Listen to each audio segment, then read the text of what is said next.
Good morning. Good morning. Good morning. Good morning. Okay. Sorry for the delay. We're all here now, I think. Well, I don't know if we're all here, but whoever is here is here. I feel for you, Rabbi, that you have to sometimes speak when someone is Jewish in the room. I imagine that. Oh, I try to be conscious of it, and it requires mindfulness. But then again, there was a story my brother told me he heard about a yeshiva in Europe. I forgot which one. The Rosh Yeshiva, I forgot who it was. They had a clock, and the clock was, the students asked, I don't know, the story is a little strange because when they asked the Rosh Yeshiva these questions of why can't they fix the clock?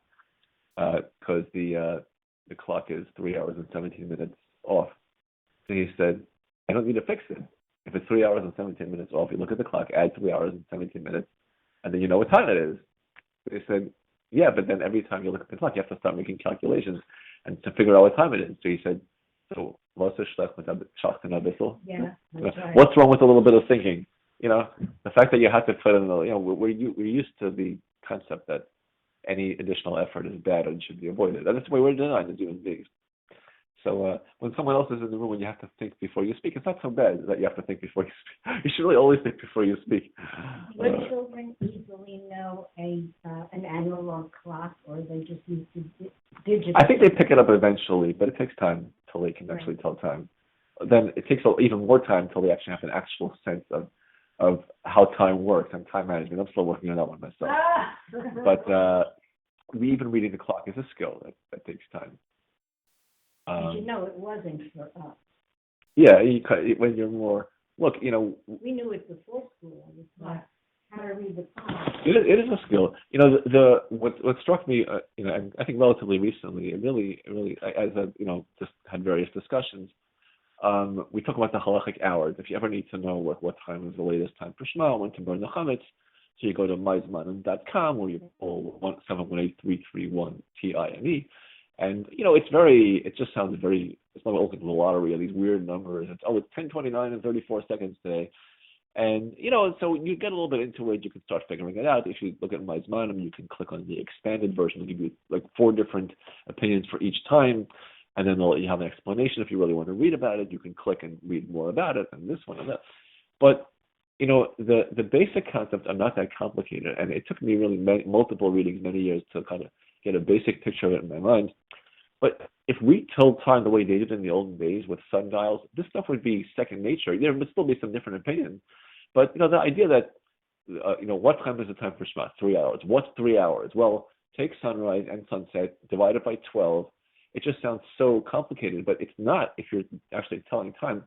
It's exactly the same time in the sundial every single day. It's when the sun is 1/4 of the way across the sundial. It's the most natural thing in the world. The way we tell time would seem very strange to them because,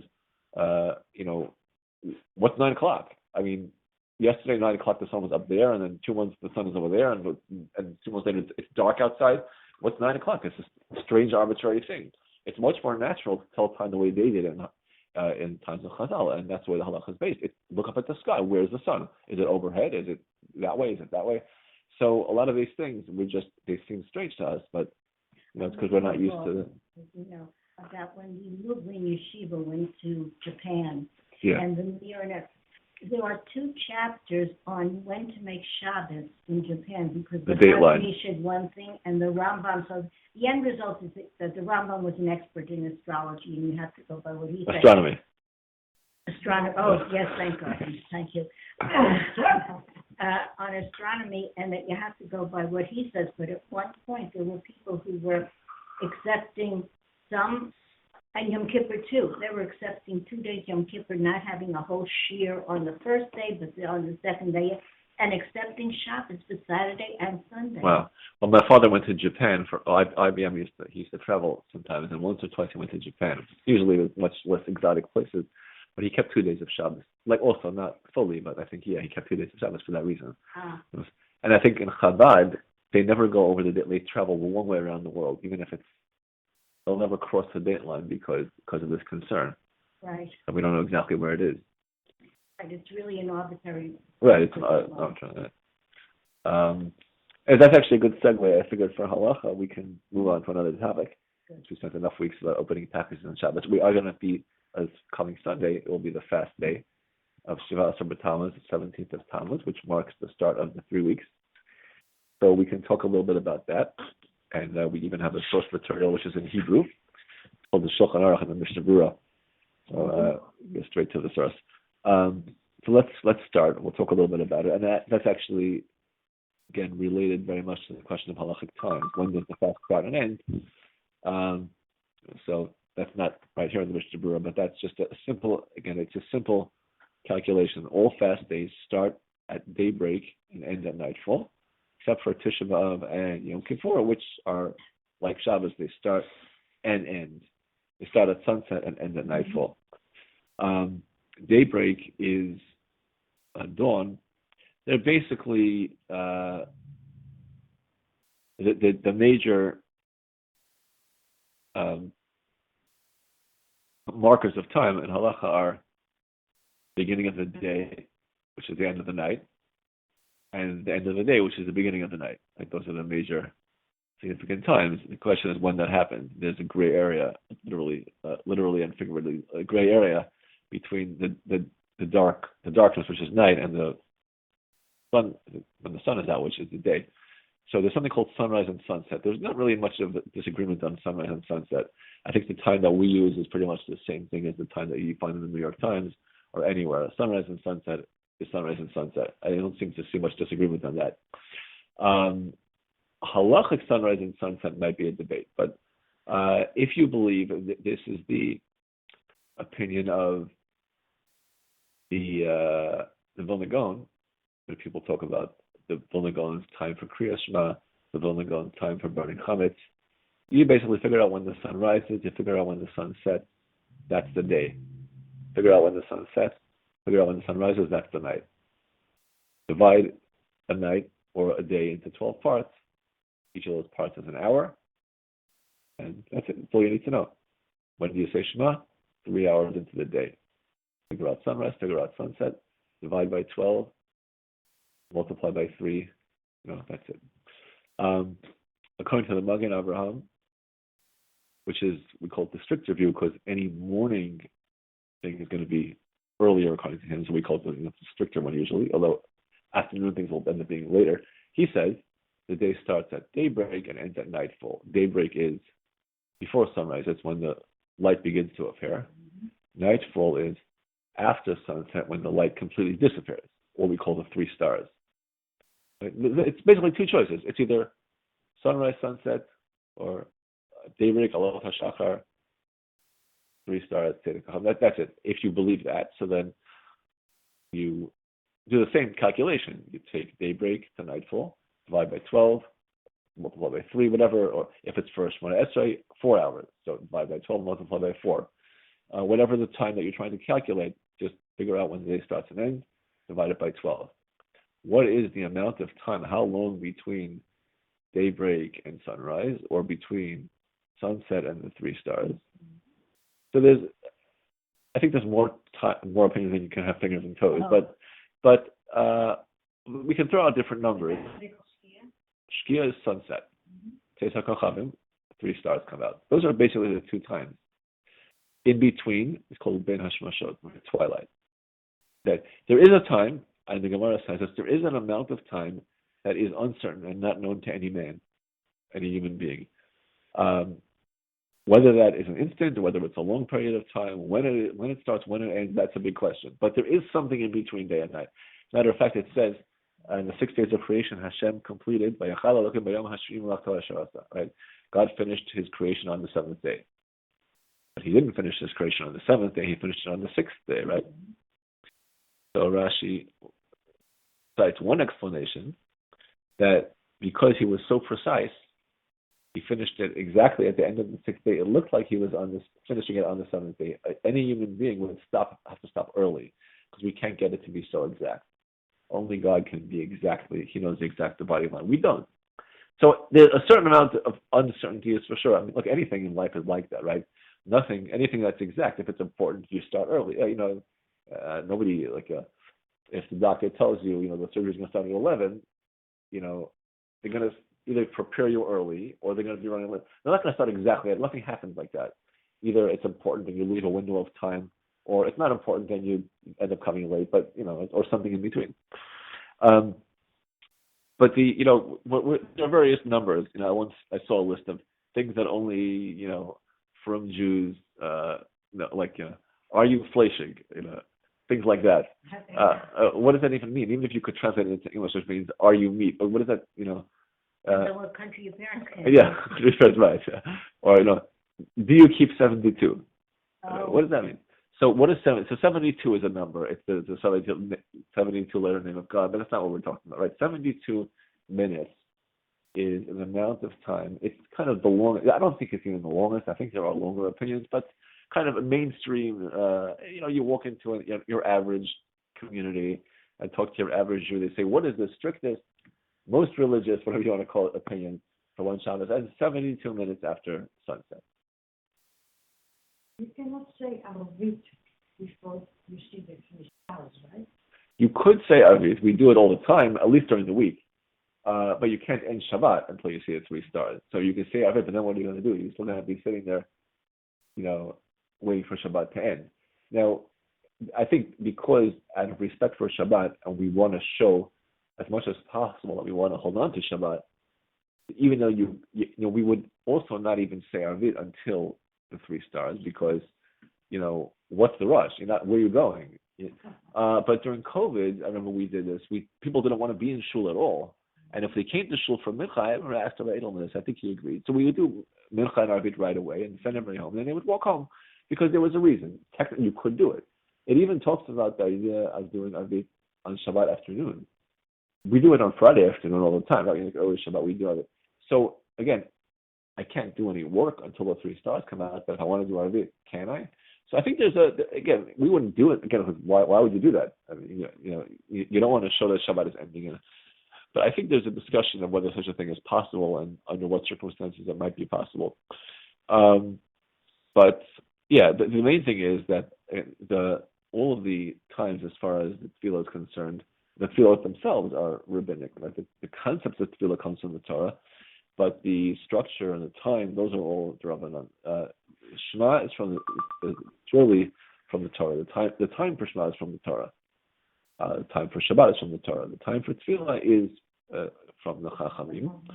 So technically speaking, if I'm still observing Shabbat, if I'm not doing work, even if I'm saying Tefillah, but again, right, it would be if they even talk about things like let's say Sfirat HaOmer, right? So let's say in Motzei Shabbat, should I, was it Sfirat HaOmer or lighting the menorah or something? Maybe it's lighting the menorah. What should I do first, Havdalah or lighting the menorah? So you would think, make Havdalah first, then light the menorah, right? So I think there's an argument you should light the menorah first because the later you can make Havdalah, the better it is. Even though if you're lighting the candles for Hanukkah, obviously it's not Shabbat anymore. You have to say Arvit and end Shabbat that way, but you haven't actually officially. There is, I think, an argument that say that. So we go so far as to not rush to end Shabbat.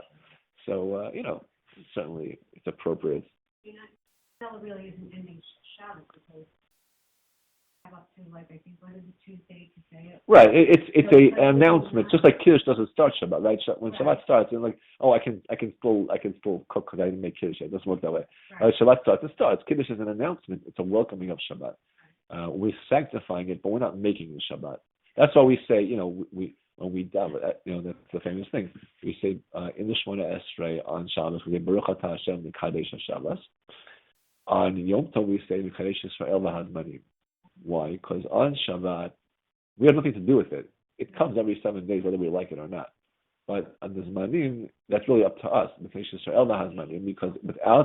we have to see the new moon, then decide when the month starts, and only then. Again, still, once we decide the month, it comes when it comes, whether we like it or not. But on Shabbat, we certainly have no input. It's not up to us. What is the halacha? There is one about not eating before Havdalah. Right, you're not supposed to eat before Havdalah. But that means you don't eat till Tuesday. That's a discussion. The Gemara talks about that. It talks about certain rabbis who found themselves in a place without food and they fasted till Sunday morning. There's a whole discussion in Shulchan Aruch about whether you should or shouldn't, and whether you have to, whether you don't have to. You certainly don't have to fast till Tuesday, that's for sure. But that's an issue. There are some people who say if you don't have the ability to make Havdalah, you could eat. At least if you want. I think it's what's pretty clear is that if you will have the ability to make Havdalah that night, you're supposed to wait. Question is, if you won't be able to do it till the next morning, can you just eat already? And I don't. I think there are allowances in that case. I don't remember the details, but if it comes up, we can. Why is it that? I don't have the wrong value. I think sometimes The front doing it's it. around now. Because sometimes it's less than 72 minutes. Like, Okay, wait. So getting back to 72 minutes is, I think, what. Where does the number? Let's see. Where does the number 72 minutes come from? It comes from the Gemara. The Gemara has, not to get too technical, for two reasons. I don't want to get too technical for the audience, and also I don't want to get too technical for myself. I don't, I'm a little hazy on some of the details, but the Gemara has what they call a mil. So not the same thing as a mile, but it's kind of similar. A mil is 2,000 amot, like 2,000 cubits. It's the length of the tchum, the amount that you're allowed to walk outside the city limits, like 3,000 or 4,000 feet. It was like the default. It's kind of like it's similar to a mile, like 5,000 something feet. It was, kind of a nice chunk of distance. And a parsa was 4 mil. So the amount of time that it takes to walk a mil, it was like a unit of. A mil is a unit of distance, 2,000 amot, and the kidei halichat mil, the amount of time it takes to walk a mil, 18 minutes. Where have we heard that before? 18 minutes is a chunk of time. Candlelighting time, 18 minutes before sunset. The time it takes for chametz, 18 minutes. We're running into 18 minutes in this religion. So the Gemara talks about a parsa, which is 4 mil. That there's an amount of a parsa between from the time the sun sets until the time the stars come out, something like that. 18 times 4 is 72. Right? So what the kind of most extreme possibility is that the day might end at sunset, or it may not end until 72 minutes after sunset. The reality, though, is that most, if not all, opinions agree that is not the case. Either the day ends at sunset, and the new day begins pretty soon afterwards, like 15, 18 minutes afterwards, or the day doesn't end until way after sunset, and shortly after that. In other words, the actual window of Ben Mashot is pretty short. When we say don't do work as soon as the sun goes down, don't end Shabbat until 45 or 50 minutes or 72 minutes after, we're basically taking the extremes of both opinions. Right? People talk about Rabbeinu Tam. Rabbeinu Tam is the one who's famously associated with the 72-minute opinion, but he also holds that it's still daytime even after the sun goes down. Ben Mashot hasn't even started. Yom Kippur, Motzei Yom Kippur, when you have to blow the shofar. Yeah. You wait for the 3 stars, right? Yeah. You're not going to blow it before. Actually, no, there's a special allowance on Yom Kippur to blow the shofar even before the 3 stars, as long as it's Ben Mashot. Because blowing a shofar is not actually work, it's a rabbinic prohibition. They said not to blow. Why can't you blow a shofar on Shabbat? It was a rabbinic thing. It was like similar to muktzah, other things. They were afraid that to play music, any kind of activity like that can lead, the musician will lead. He does a tune-up, he fixes something, a string breaks. That's why we don't do music on Shabbat. That's really the only reason. So they said in this case, if it was in the Hemam, we said it's forbidden, but in this case it says specifically you're allowed to do it a little early on Yom Kippur. Really? Yeah. Look, on Rosh Hashanah we do it right in the middle of that because it's a mitzvah in the Torah. You have to blow. But on Yom Kippur, that there is an allowance for that. But only it has to be after. It has to be close to the time. Yeah. So, and the point is, so the same way the outer limit for 3 stars is 72 minutes. The outer limit for dawn is also. Now again, if you look at Mazan, you'll see 90 minutes. But basically, there's a 72-minute mirror image. So dawn would be 72 minutes before sunrise. 3 stars would be 72 minutes after sunset. Now again, there's many other opinions. Typically, we do not wait 72 minutes in our shuls for Shabbat to end. Over here, they do Mariv I write in the calendar. Remember, I was writing it for 60 minutes, and people pointed out that was stricter than the Shul ever did, and I do 50 minutes. Rabbi Elon would do 60 minutes for Motzei Shabbat, but for Motzei Yom Tov, he would do 50 minutes. And there are some people do 40-something minutes. There are different ranges, and it's all based on calculations. It may depend on the OFEC, right? That's the word they use, the latitude. It's different, right? If anybody looks up at the sky, if you've ever been to Miami or England, you'll know that the timing is very different. The length of time between sunset and 3 stars coming out. So, depends on the time of year. It's not the same. So the holiday of a flat rate is based on kind of this is the outer limit and kind of a standard time for every day. But it would seem, at least logically, that it should really be different every day. But so there's a lot of different calculations. The bottom line is, for a fast day, certainly, we, as for most things, we do take the stricter view, at least in the sense that we start at daybreak and end at the 3 stars. We don't start at sunrise and end at sunset. We don't take that leniency, just like on Shabbat. We don't do work starting from sunset. That's the stricter view. But we don't start doing work till the 3 stars. Again, the stricter view on either end. And for a fast day, if we were to Shabbat, we stop eating at sunset the day before and don't eat again until 3 stars the next night. If it's a daytime only fast, like the one coming up, we start at dawn, stricter view, and at also stricter view. Again, we don't use 72 minutes, at least not for the end time. For the end time, we use like 45, 50 minutes. But for some reason, I'm not quite sure about why, but for the start time, we do use 72-minute time for dawn, for daybreak. There are obviously more calculations here that I'm not, privy to. But one interesting thing, and this is kind of, this is something that I observed on my own, and for those who are mathematically inclined, and don't dwell on this if you don't like numbers. But one thing that anybody who's ever seen the Kriya Shema charts, and this is related only to men because the idea of saying Shema at a certain time is a classic example of Mitzvah Seisha Zaman Garma, right? It's locked into a specific time, and women are basically exempt from those mitzvot. But for men, it's very important. It's a mitzvah in the Torah to say Shema, the Kumecha, when you get up, which means only till a certain time. Part of the year, it's like a no-brainer. It's like 10 o'clock or whatever. Other times of the year, it can be like 8:45 or 9 o'clock. And if you're not careful, you go to shul and you come on time, you come early, and you still miss the time for Shema. So you do have to be mindful of that. There's always 2 times for Shema on these Shema charts that they print. Again, if you go to, you get expanded where you get like 4 times, but there's basically 2 times for Shema.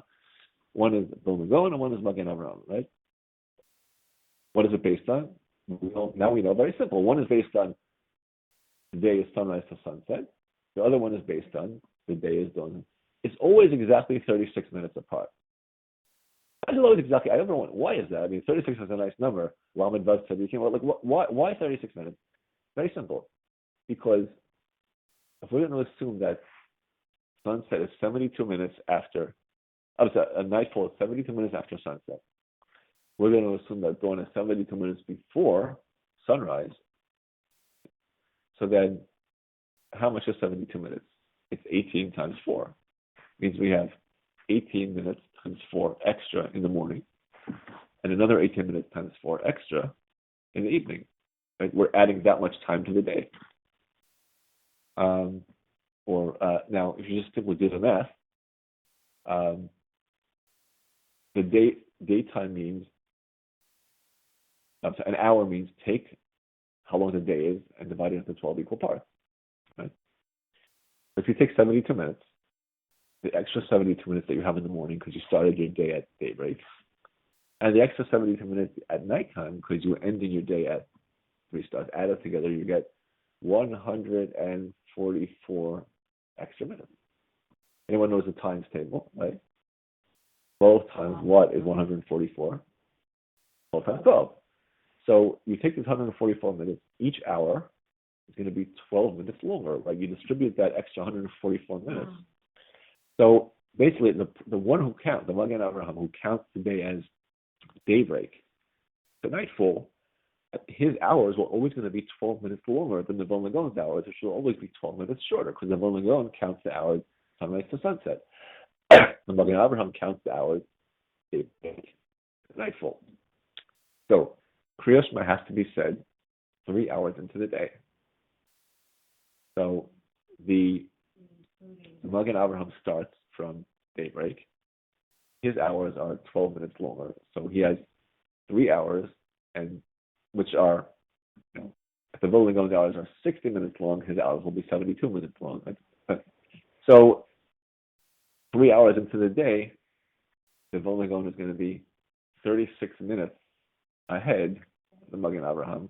And when you look at the time for Tefillah, which is 4 hours into the day, there's a 24-minute difference, because at that point, the Vilna Gaon is only 2 hours. It's only 24 minutes ahead of them. I don't want to get too caught up in the math, but basically, too late. Right. Okay. Deal with math, you'll see that it works out. The Zman Kriya Shema is always 36 minutes apart, and Zman Tefillah is always 24 minutes apart, because each hour into the day, the gap between them narrows by another 12 minutes. So Kriya Shema is 3 hours into the day, it's a 36-minute gap. Tefillah is 4 hours into the day, it's a 24-minute gap. And if you look at the time for burning the chametz, which is 5 hours into the day, I think it's a 12-minute gap. And midday, they're exactly the same. And then as the day continues, they widen again, 12, 24, 36. Okay, for those who are mathematically inclined. So, can a woman go by the Shema? Like any mitzvah, as far as I understand, a woman wants to adopt this mitzvah, she can. A woman who hears shofar and goes for Parshas Zachor to the shul is doing that, sitting in the sukkah, and they even make a bracha, right, on these mitzvahs. That's well established. A woman can accept these mitzvahs and perform them, and even make a blessing. We've been commanded these mitzvahs, and that's fine. There is no actual blessing that we're commanded to say the Shema. There are the blessings of the Shema, which are really just a type of prayer, right? The blessings before and after the Shema, Yotzer Or, Moreh Choshech, Amarava, those are certainly a woman who davens, says Shachris, can say those. So yeah, I imagine that it's I don't remember if I read anything about this specifically, but I imagine it's a meritorious thing. If a woman wants to say the Shema in the proper time, why not? Same as a woman wants to do any other mitzvah in its proper time. What if she takes it on? So that's always the question. I think in general, anytime we adopt an optional mitzvah, it's a good idea to say b'li neder. Certainly, it's a halakhic concept when a person does something 3 times, consecutively. It's considered like a vow, and even if a person does it once with the intention that this is going to be my permanent practice, it may require Hataras Nedarim to annul the vow. And specifically, in general, the rules with taking on commitments for a mitzvah are more strict. For example, a verbal commitment. If I say I'm going to give you $5, I should do it, but I'm not legally obligated. But if I say I make a $5 pledge to tzedakah, then I am legally obligated. There's even perhaps a concept that if I think and make the mental decision I'm going to give $5, then I'm obligated to do it. And that only applies when it's a mitzvah. It does not apply, again, obviously if I think that I'm going to give you $5, I don't have to. Even if I say I'm going to give you $5, you can't take me to court and make me do it. But if it was, so we do have to be careful. And another thing that anyone who spent time with Rabbi Edelman, he's always very, I've just observed, he always says b'li neder, and I try to be careful about it as well. It's something you can't help noticing. He's very quick to say b'li neder. Whenever you make anything, even if you say like, who's available to come to midnight tonight, I always try to say b'li neder. Even if I'm responding on the WhatsApp or something, I try. B'li neder. I don't always say b'li neder, but I try to say b'li neder. I think I read or heard like someone said it's not, Yeah, so I think that's true. The brachos of the Shema, and because Shema itself you can say anytime you want. It's a section of Torah, and you can. It says that, I think even in the Mishnah it says that the Mishnah itself says that there's a time for Shema, but if you miss it, there's no loss in saying it to Koreh Torah, like you're reading Torah, and But the blessings, like we know that it's the strictest thing is to say a bracha that always has to be justified. You're never allowed to say a bracha optionally, and I believe the time ends right once with tefillah. There is a time for tefillah. then you certainly can say the blessings of Shema after the time. I mean, because shuls do it all the time. Like that's the whole concept of saying Shema early is the shul may get to Shema late. So I'll say Shema before I get to shul. I'm still going to say Shema with the shul. I think the issue, you can't say it past the time for tefillah. So the time for tefillah is an hour later than Shema. The tefillah itself can be said, hold on, I want to look this up because I don't want to get it wrong. Give me 1 second.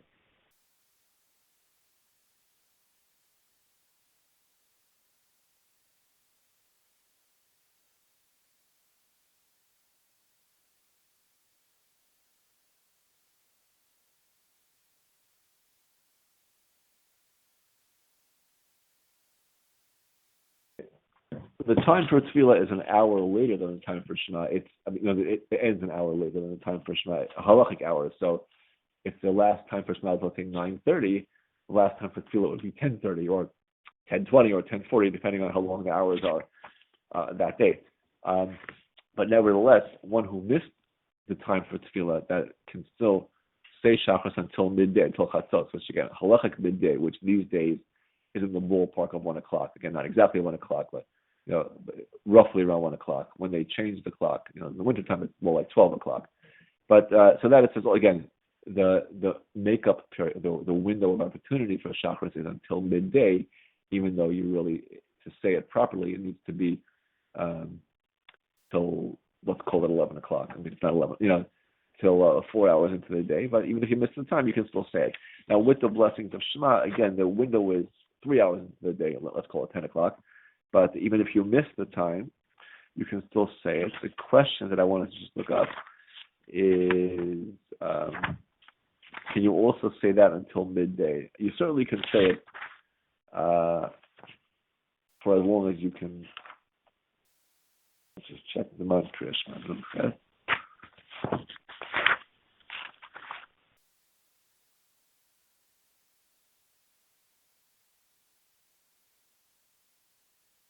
Yeah. So interesting. So the